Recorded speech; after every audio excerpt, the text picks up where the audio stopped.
Do I expect the evidence from this short presentation to convince everyone right off the bat, or change a lot of minds? Of course not. But the thing is, I don't actually need to definitively prove that face masks are useless or that they actually increase infectious disease transmission. All I need to do is show that the evidence in favor of face masks is not sufficiently one-sided to justify compelling everyone to wear one. That is a much more modest proposition, and I think I've done that here. Also, keep in mind that what I've covered in some detail is only scratching the surface, and it's not like this is anything new. There are decades of studies that question or provide evidence against the efficacy of face masks, not just in the general public, but even in the operating room. As far back as 1920, Dr. W.H. Kellogg, MD of the California State Board of Health, described the results of public masking efforts to combat the Spanish flu.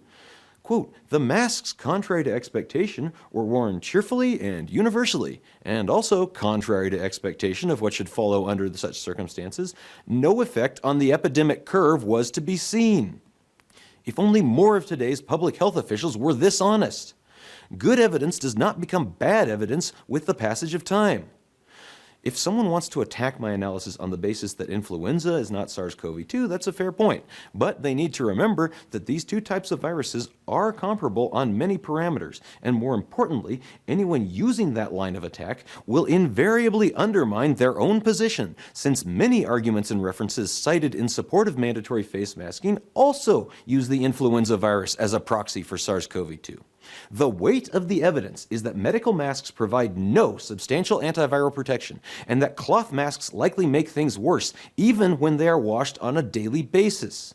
The issue isn't just that the evidence supporting face mask mandates is embarrassingly weak, it's that the evidence pointing in the exact opposite direction is embarrassingly strong, and has only increased over the last 12 months, despite what you may see from a lot of media outlets.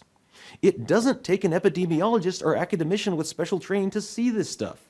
All it takes is a high school level education, some common computer skills, and a willingness to invest the time. People may refuse to be convinced, or say that the evidence I've presented isn't strong enough, but those people need to remember that we, and the majority of our decision makers at every level, locked down and mandated face masks based on far, far weaker evidence than I've just presented here. All I need to do is show that the evidence in favor of face masks is not so one-sided that it justifies forcing everyone to wear one.